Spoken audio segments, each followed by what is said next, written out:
ఉరుకు Patel movie open చేయగానే పటేల్ చిన్నప్పటి story అయితే ఉంటుంది. పటేల్ ఫస్ట్ వస్తే ముందు బెంచ్ లో కూర్చో అని టీచర్ అంటుంది. పటేల్ లాస్ట్ అయితే వస్తాడు. అప్పుడు పటేల్ నేను చదువుకున్న అమ్మాయినే పెళ్లి చేసుకుంటా అని అంటాడు. 15 సంవత్సరాల తర్వాత అయితే స్టోరీ స్టార్ట్ అవుతుంది. పటేల్ బార్ నుంచే అయితే ఎంట్రీ అవుతాడు. Hero Tejas as a Patel గానైతే ఉంటాడు. చదువుకున్న అమ్మాయిని నన్ను పెళ్లి చేసుకో నీకు లైఫ్ ఇస్తా అని అంటాడు. సర్పంచ్ ఉంటాడు పటేల్ వాళ్ళ నాన్న. వాళ్ళిద్దరూ కలిసి అయితే మందు తాగుతారు. ఫ్రెండ్ పెళ్లిలో పటేల్ లా హీరోయిన్ అయితే చూస్తాడు. హీరోయిన్ పేరు అక్షర. ఆమె డాక్టర్. అక్షర దగ్గరికి అయితే వచ్చి గుండె నొస్తుంది అని అంటాడు.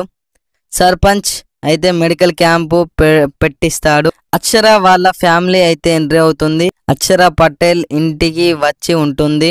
సర్పంచ్ కి పటేల్ కి గొడవ అవుతుంది. మళ్ళీ వాళ్ళు కలుస్తారు. హీరోయిన్ అక్షర పడిపోతుంది. అక్షర లైఫ్ ఇవ్వచ్చు అని అంటుంది. సాంగ్స్ బాగానే ఉన్నాయి. క్యాంప్ తీసేటప్పుడు హీరోకి అయితే ఒక యాక్సిడెంట్ అయితే అవుతుంది.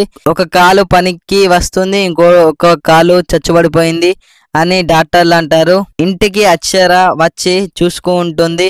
ఒక కాలు అయితే పని చేస్తుంది. అక్షర వాళ్ళ ఇంటికి వెళ్ళి పటేల్ అంటే ఇష్టం అని అంటుంది. ఇంట్లోనైతే ఈజీగా ఒప్పుకుంటారు.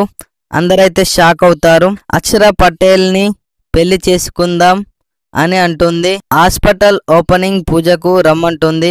అప్పుడు హాస్పిటల్లో అక్షర ఫ్యామిలీతో కలిసి బలి పూజ చేస్తారు. అప్పుడు పటేల్ చూసి పటేల్ ని చంపుదాం అనుకుంటారు.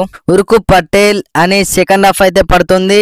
పటేల్ అక్షర ఫ్యామిలీకి దొరుకుతాడు. మళ్ళీ తప్పించుకుంటాడు. హాస్పిటల్లో ఉరుకుతూ ఉంటాడు. హీరోయిన్ చంపుతా అని వస్తుంది. అక్షర వాళ్ళ అమ్మకైతే పటేల్ రక్తాభిషేకం చేస్తే తగ్గుతుంది అని అంటారు. ట్విస్టులు అయితే ఉంటాయి. చమక్ చంద్ర కామెడీ సీన్ ఉంటుంది. పటేల్ మంత్రగాన్ని చంపుతాడు. మూవీ నార్మల్ గా ఉంది. మూవీ అయితే ఫ్యామిలీతో చూడొచ్చు. ఇలాంటి రివ్యూల కోసం మన ఛానల్ అయితే సబ్స్క్రైబ్ చేసుకోండి.